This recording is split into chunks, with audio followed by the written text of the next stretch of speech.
Hi, my name is Brooke and welcome to my channel. Today I'm discussing the Housemaid trilogy. I'm doing reading vlog slash review.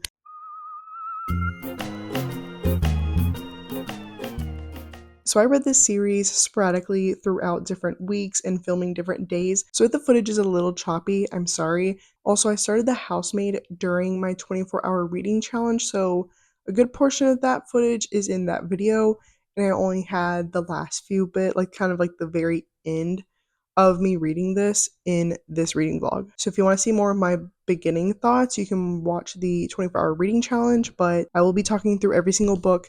For the most part, overall, this is a spoiler-free video, but I do want to freely discuss. So at the very end, I will discuss like in depth all of my thoughts and any kind of like theories that I had, and I will very strictly like say, hey, this is now spoiler filled.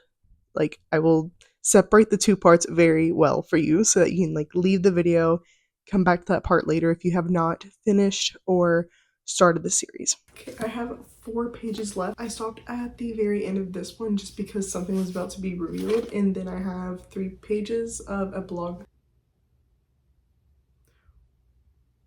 Hold on.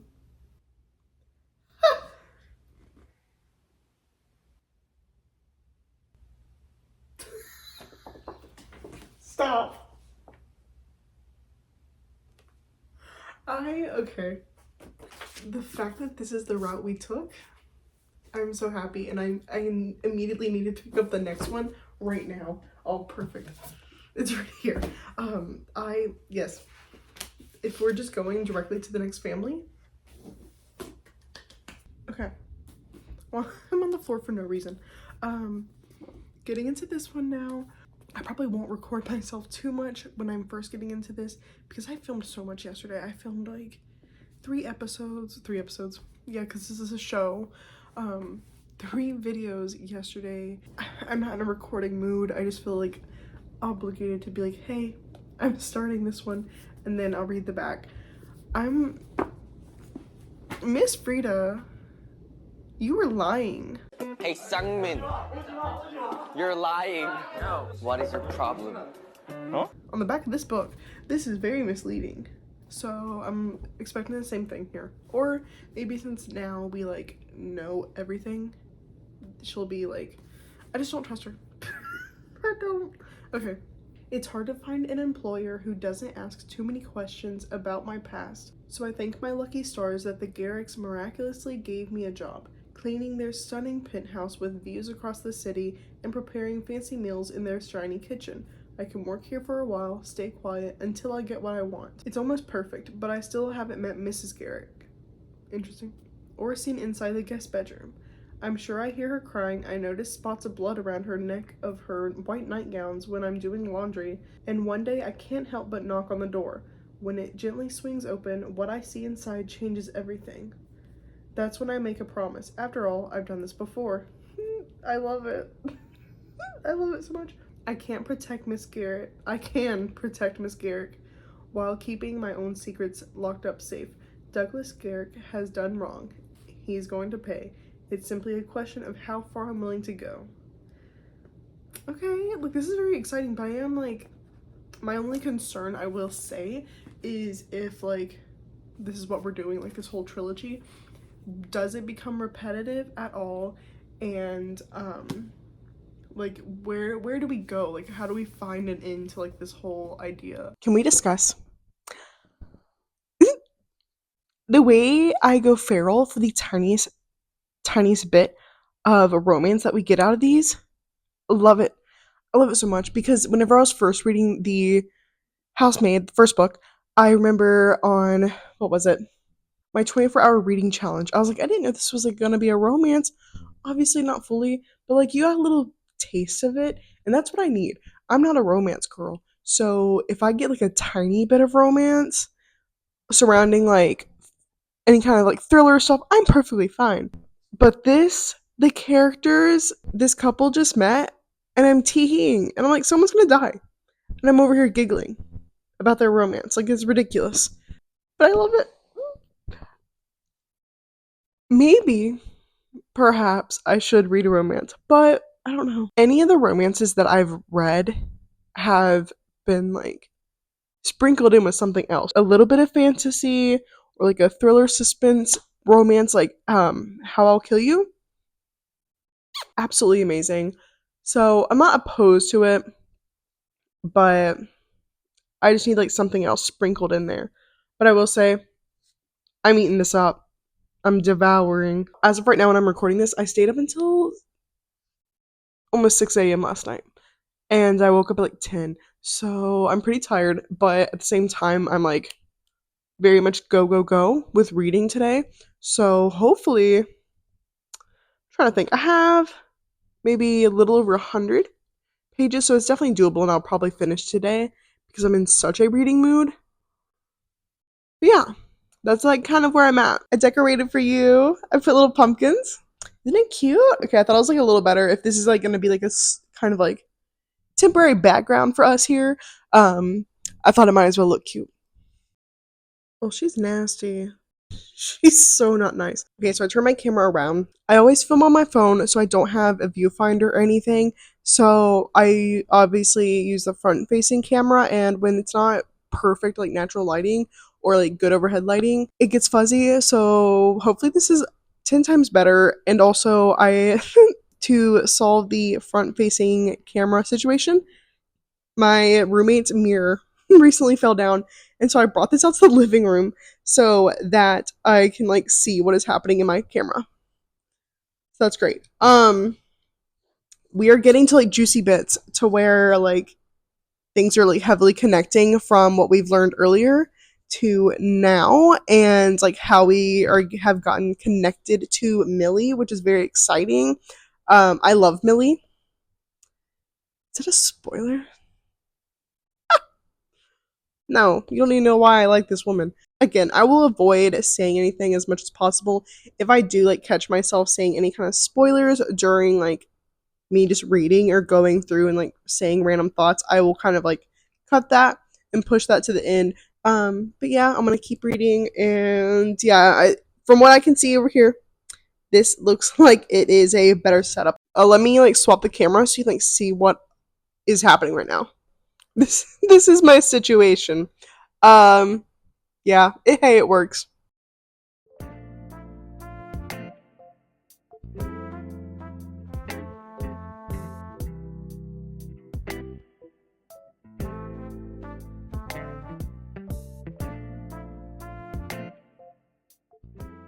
She is diabolical.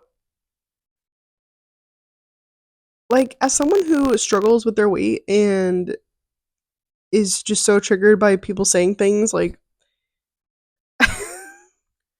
she's crazy. Like, the audacity to speak this way. She keeps, like, commenting on his body, his, like, belly, his chin, all of that. It's always just exciting for me to have a unhinged woman with female rage in a book. Like, that's just, like, one of my favorite tropes, even just in horror and, like, thrillers in general, like, with movies especially. I'm still excited about this character we're going to the background of, but the way they're speaking about their partner is like really frustrating to me to the point where I'm like, okay, I don't know if I can support you in your evil doings anymore. Fat free vinaigrette on this salad. He's like, are you sure there's dressing on this? And she said, I told Blanca just a splash. It's fat free, but not calorie free. I, it's so annoying. It literally enrages me because okay, I'm sorry if the audio quality is much worse right now. My mic just died. I didn't charge it when I first got it, so that's like my mistake. She just said he doesn't have any interest in being the man I want him to be. He only wants to be himself. And like, this is so annoying. So in the first book, Nina was making me mad. Nobody could have made me like her. But this one, Miss Thing, nobody in the world could make me like you. Ever, ever, ever. I'm annoyed. So annoyed. Um, I'm gonna go charge this. Wait, I have a second one. I have two. Wait. Okay. Anyway, I'm gonna charge it regardless and take a lunch break. And I'll be back. A little dog. little slippies. Obviously, the book that I'm reading, and a crisp Sprite.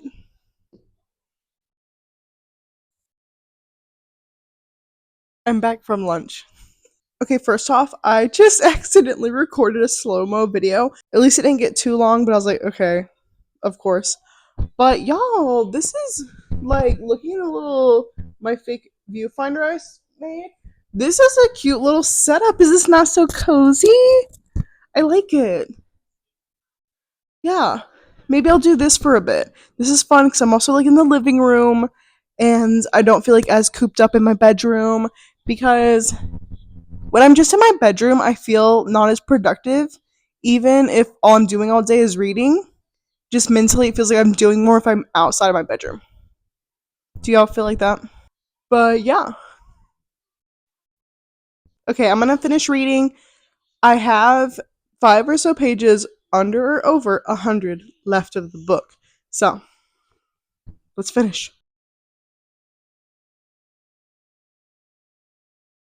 Okay, I'm on chapter 58, and this is like the night of the murder. So it's going through those events, and then I'll be on to part 3.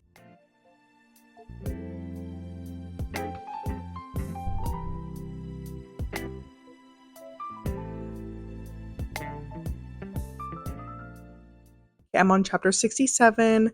I have about 30-ish pages left, and like things are about to get really, really serious. I'm like waiting for this like slight reveal here. We love, we love, we love. Okay, I'm on chapter 70. Okay, I finished, and I love it. I love it so much. I still think this is the one that I prefer over the first one. There's like an extra twist at the end that I wasn't expecting, which honestly added to it. There was like one little bit, like last 2 paragraphs, where I was slightly confused, and I had a separate theory going on throughout the book that I was like curious if it would go that direction. And at first I was like, wait, was I actually correct this whole time? But it didn't like flat out say it. So I'm honestly still kind of confused, and I will go to the masses of people who've read this and figure it out. But yeah, I think I still stand by the fact that this one's better than the first. If you have an argument for why you prefer the first one over this one, tell me because I'm just curious, like, why?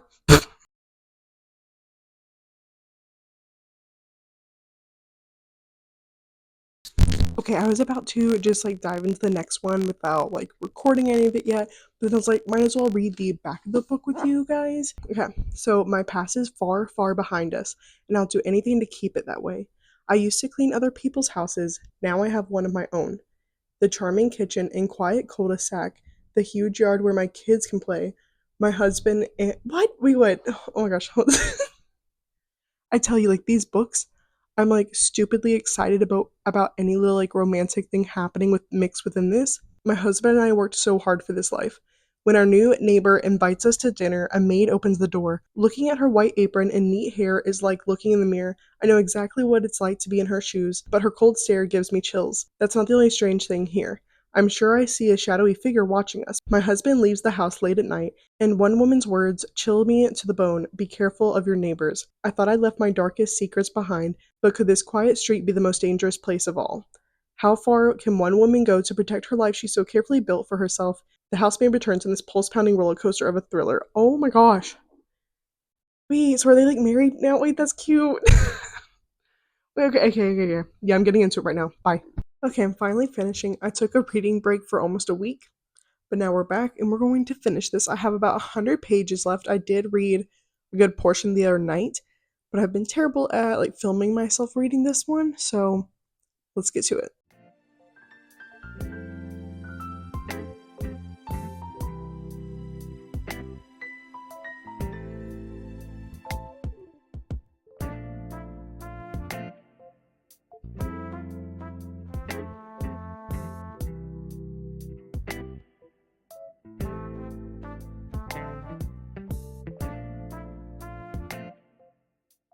Okay, so I have exactly 60 pages left, and I just had to laugh because one of the lines, like the character has been rereading books by a certain author, and they're discussing like, oh, the first book were great, all that.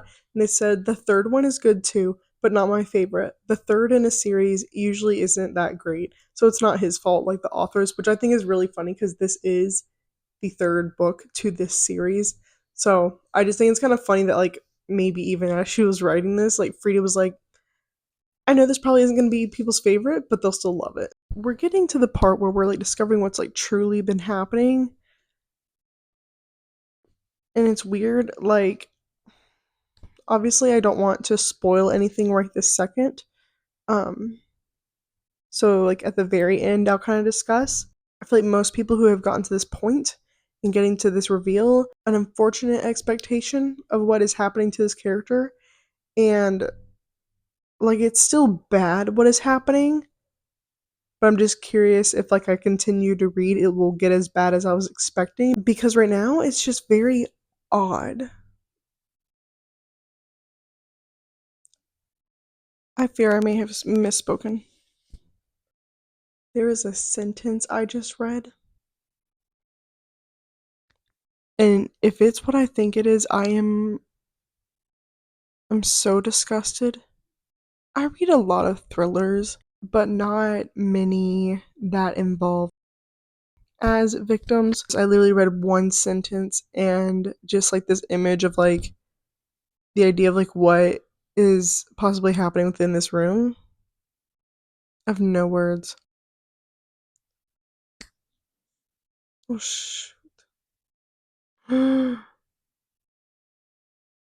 God. Finished. Okay. Just right off the bat, definitely my least favorite within the trilogy, but let me kind of just do a whole wrap up here and send you on your way.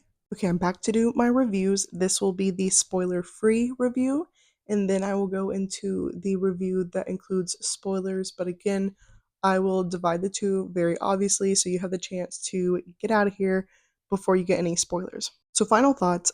I loved this series. I thought it was amazing. It was a lot of fun. The twists were unexpected.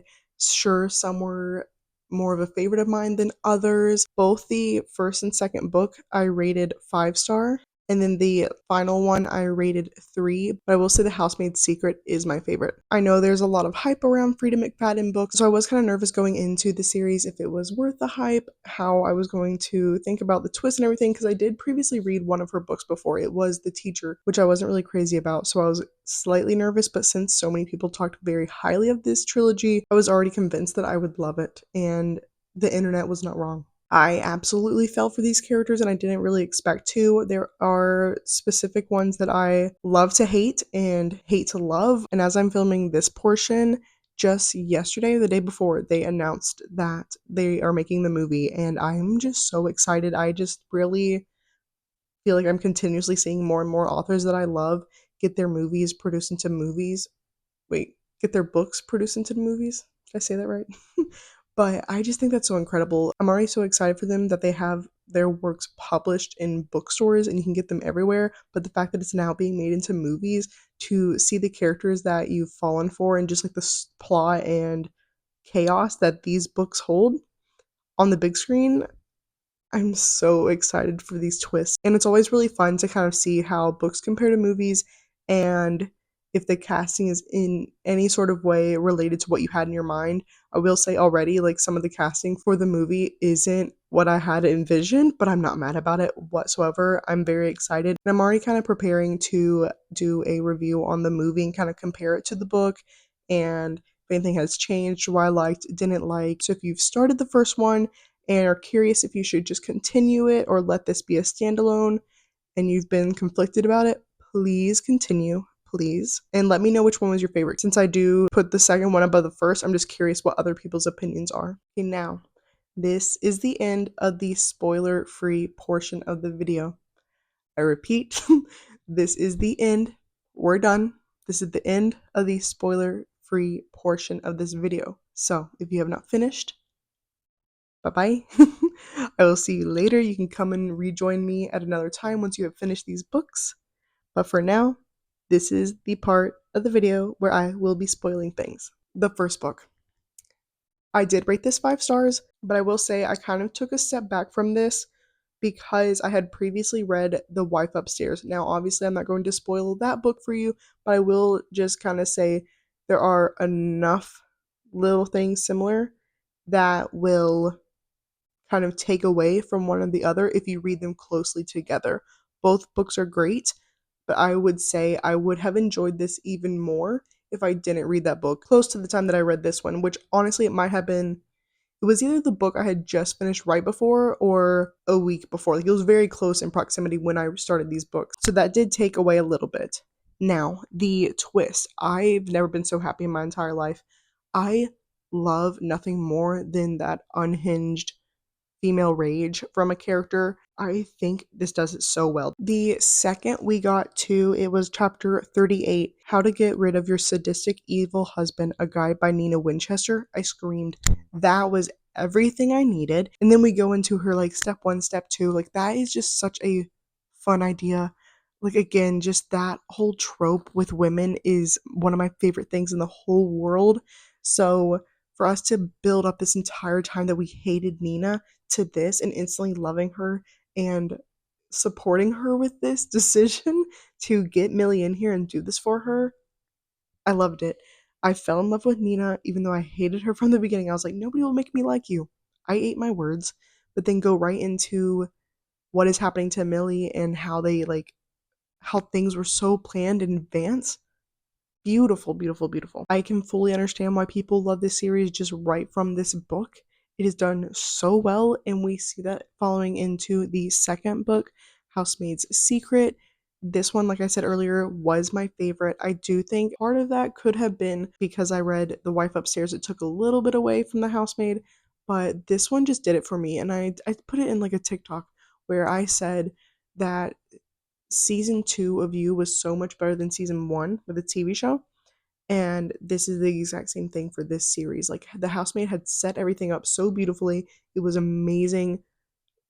Couldn't really don't even have any critiques. But the second one, these stakes were so much higher for these characters. They had a lot more to lose with everything they were doing. We had new characters and like romances come in, and the twist was honestly even more shocking to me than the first one. Was not expecting that, and now that we're making these into movies, I cannot wait for the cast for this. Like, I need to know who Wendy is right now. Somebody please tell me because she's the character that I love to hate. I was feeling bad for her, but I'm like, there has to be like something is going on, like obviously. But I had no clue that we were gonna go the route that we did. The second it was revealed to us that she had set Millie up and all these things were falling into place that she had done previously, my mind was blown. I literally sat there with my mouth open and I clapped. I literally sat here. I think this was the night that I had read until like almost 6 a.m. And I was in my bed at 6 a.m. clapping over this. It was that good to me. And I will take note that people had their criticisms on a few things in this, just that it's like a carbon copy of the first book. And I do get that. It can be, overall, it can be repetitive. There is a formula to this. And I think if you let that bother you, it will. If you just look at it face value and you're like, it's just a fun little sequel, I think it's fine. Like, I don't think it needs to be some plotline that's totally groundbreaking. As long as it still has those twists, you're going to enjoy it. You're going to have fun with it. And that's exactly what this did. Another note that people have made is like a pointless love triangle. And again, I see that point as well. I think her just having a boyfriend was obviously just for the stakes to be higher and for her to just expose herself to people again on her past. And I didn't really have any kind of emotional attachment to Brock whatsoever. I didn't really care about his character, but I accepted the fact that he was there. And obviously, we brought in Enzo again. And that was kind of surprising to me because in the first book, it was very much a Nina Enzo moment, and it was never really even teased about Millie and Enzo. But again, I wasn't mad because mentally, the picture in my head, Enzo's hot, so I'm here for him to be here all the time. And I liked his character. Bad things were happening, things were wrong, and he was willing to go out of his way to help save people. Obviously, he played a part in Millie being saved, so there is like that connection. But with their connection here, I loved that they stuck together and had different clients together and were like a team. I loved that. I did kind of catch on to the fact that the car that was following her was probably Enzo, just because there was no way that we were going to bring up Enzo and not bring him back. So that kind of just made sense to me as a theory. Something I didn't expect was like the whole husband and what was that guy? I don't even remember his name. The guy who was pretending to be Douglas. Douglas's assistant or whatever, her husband. But one theory that I did have, I felt either proud of myself if it was true slash annoyed because I was like, oh, if that's it, then like I don't want like I love coming up with theories, but I don't like when I can predict it because then I'm like I feel like I'm spoiling it for myself. But at one point, I felt like they were hyping up Brock's family so much and her meeting his family, especially with his mom. And so I was like, okay, is her mother somehow involved with what is happening? The part that was confusing with me, the medicine, despite its dangers, is commonly used in heart medication. So common that Douglas Garrick was on it. But the pills that Wendy Garrick overdosed on did not come from Douglas's stash, as the police assumed. So Millie had given Mary Beth Brock's medication to overdose Wendy with. I guess I was just like hoping that his mother was somehow Mary Beth. I don't know what I was thinking, but I was like, okay, so if that is her child, she would have access to this medicine. I feel like that was just like the one thing that I was like kind of banking on theory wise. The second book to me was just like so much better. I genuinely like the same way I say you season one compared to season two. That's exactly how I feel here. Now, going into the third one, I did have concerns because once you get further along into series, I feel like things kind of like dwindle down. It's not as exciting anymore. But just reading the blurb on the back of the book, obviously from the part of the video earlier, I was so excited over the romance here. Now, granted, I know it's not a romance book, but now that Millie and Enzo were back together and now we're married with kids, I was just excited for like little touches of romance that we would get between them because Enzo is such a crush to me. I will say a huge portion of this book for me was not enjoyable at all. It took me over 100 pages to like really solidify if I was going to continue or not because of the cheating trope that was happening. Just because of personal experience, I am not into cheating tropes in any kind of books. Granted, this was honestly the first time I think that I've read a book with like heavy cheating tropes. It's so talked about to where I was getting anxiety whenever I was reading the book. So I was afraid I was gonna have to stop and like just bookshelf this for a bit. Once I got past that, it was getting a lot better and things were starting to be revealed. Things got a little creepier. I will say it just felt kind of flat for me, to be completely honest. I think the issue was that I just had very set ideas of what we're doing in mind, and it just wasn't hitting those marks for me. The one neighbor with her child that she has on a leash, I just couldn't care less about that character. Other than the fact that she could kind of place when people were coming and going from Suzette and Jonathan's house for like the police report, I felt like those she like just served no purpose to me whatsoever. But I will give this credit for me not being able to expect the twist at all. I obviously thought there was something going on with the extra room underneath the stairs. With my theories, I was kind of thinking somehow the homes were like attached to each other. I don't know, because it was never said that within this room underneath the stairs there is like another door that leads to like a tunnel. That's kind of like mentally what I was thinking. I'm like, okay, are these homes like somehow connected to where people can come and go between each other?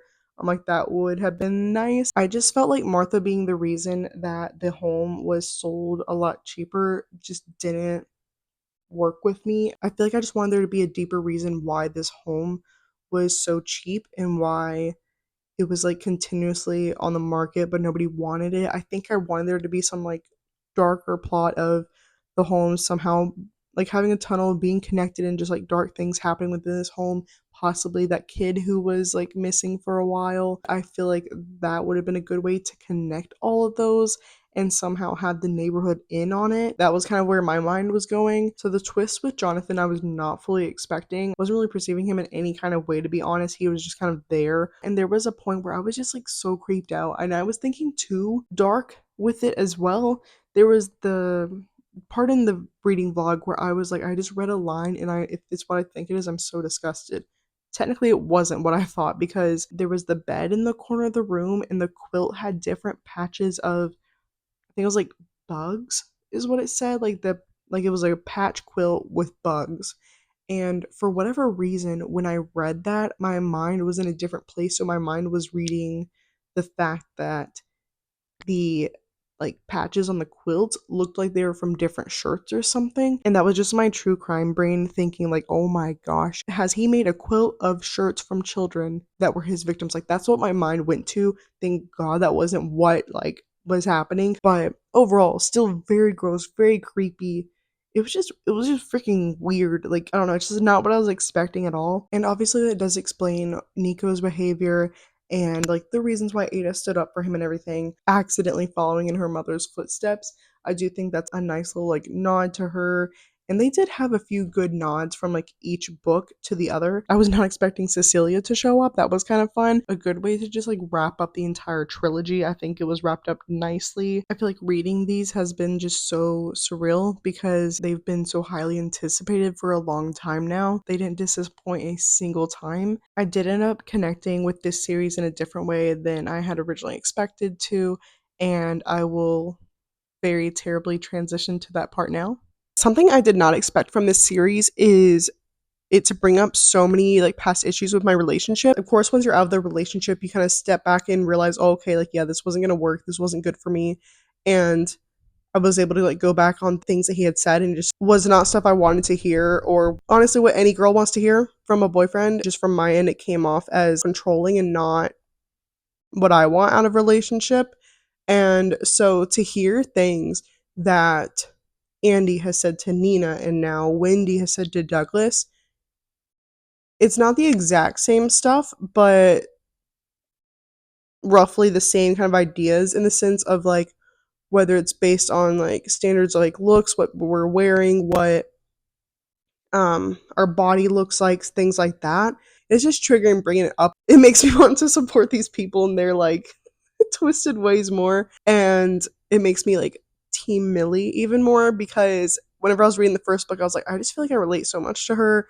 I'm like really feeling connected to her, and that was like honestly even before I knew what she was doing. It's probably not the way most people connect to this series or why they love it. They're probably here more so for the thriller aspect, which so am I, but yeah, to have like very, very spot on things where I was just like, oh my gosh, like my ex, I'm like, he would have literally said that, like, or he would have thought that. I also get embarrassed because I'm like, okay, I saw signs of stuff, but I never like said anything. I never ended things right away. And I've always told myself I'm gonna be that girl who like the moment she realizes something, I'm gonna be out of there. Like I'm not gonna allow this to happen. But then I do, and then I'm embarrassed by it. Where do I draw the line between compromise and like changing myself, which I unfortunately feel like I did a bit during my last relationship was more so like changing myself, disrupting my environment to please my partner.